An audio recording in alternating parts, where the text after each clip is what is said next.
For those of you who haven't heard by now, Apple this past Thursday has released what they call iBooks 2, and with iBooks 2 they've got brand new software with which you can build textbooks called iBooks Author. Pearson, McGraw-Hill, and Harcourt have already signed on. I remember using a fair amount of McGraw-Hill text in my days. What excites me about iBooks 2 is this. Now, for those of you who cannot read this, I will be reading it to you, so fear not. iBooks Author lets you create books that people with disabilities can read and experience. The table of contents, glossary, widgets, main text, and more are built to automatically take advantage of the voiceover technology. Now, for those of you who are not familiar with it, voiceover technology is, or voiceover is essentially a screen reader which reads the contents of the screen, what you see in front of you, to people who are blind or have low vision.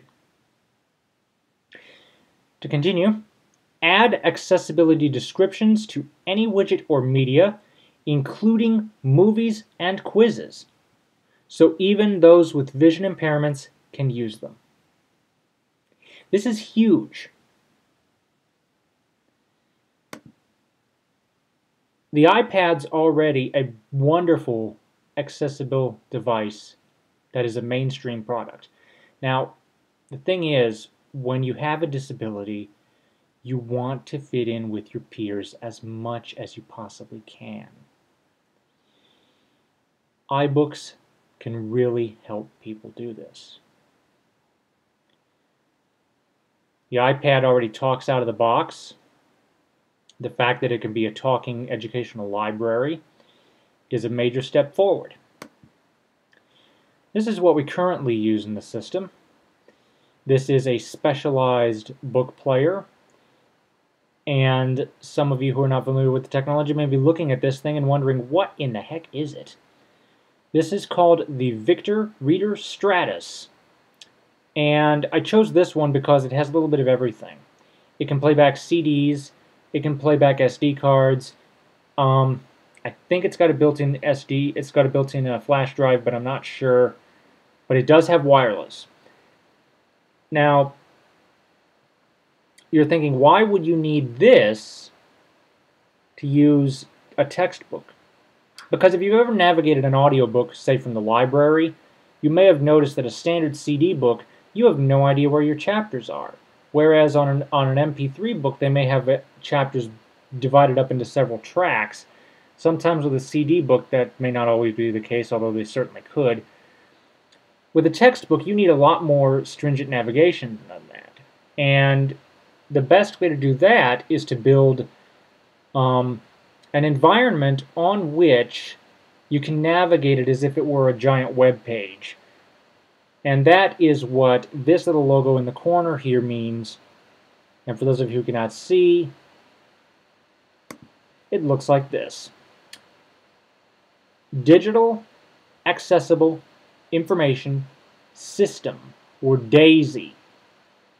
The DAISY Consortium is who oversees the DAISY standard, and to put it simply, the DAISY standard allows you, as the student, to actually navigate from page to page, headings, bookmarks. It's an extremely versatile system. And again, essentially the way it's built is it uses audio files, but the way you navigate it is similar to a web page in a sense. However, there are some major drawbacks to the DAISY standard, and that includes waiting. Learning Ally, formerly RFB&D, Reading for the Blind and Dyslexic, here in the United States, I've had a personal experience with them. When I got my books in within what I thought was plenty of time, I didn't get them till halfway through the semester. When you try to rush them, that makes things even worse. They can get the book to you, but I found out that my U.S. government book was 50 pages off, or was it 30? Anyway, it was quite a bit off from, for example, if you typed in page 200, you would land on page 215 or 220. Not only that, chapter 12 was missing. I even had another book that was supposed to be 2 discs, and the second disc was blank. So if you allow them to take their time, it could be anywhere from 1 to 3 months before you can get your book.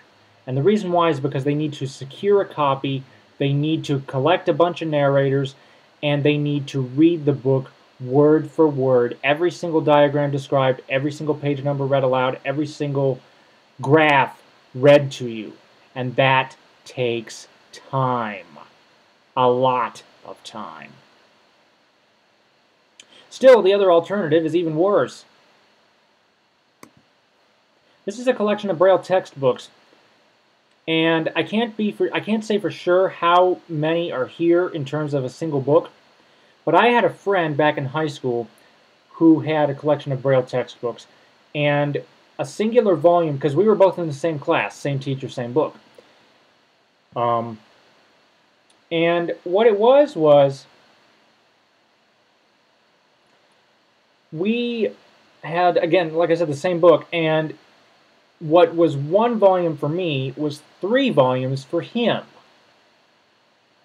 Okay?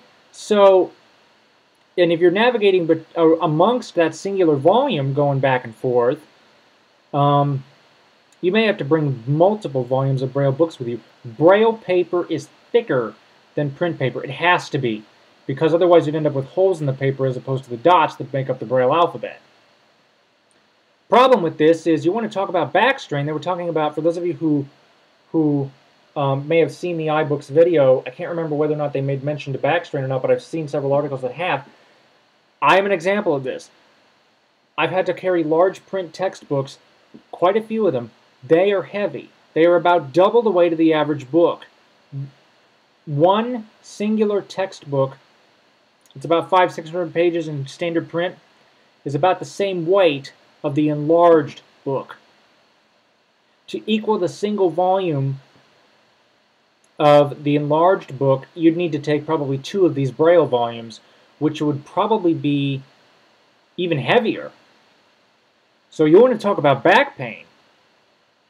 We, as people who are visually impaired, have it even worse. This is why iBooks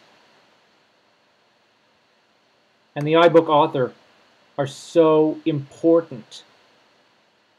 Now you're thinking, well, what about the cost? This player, oops, wrong, there we go. This player would run about $400. Now for the extra $100 that you would spend on a basic iPad, what would you get? You would get a number of things. Regarding iBooks, you would get a much more readily accessible and more up-to-date collection of information. You would get the same book everyone else is using without any special vehicle through which to get the information. This is important because, like I said back at the beginning, people with disabilities, they want to be as mainstream as possible. This is even more important in the K-12 system, because, especially with the issues of cyberbullying and all that. Okay?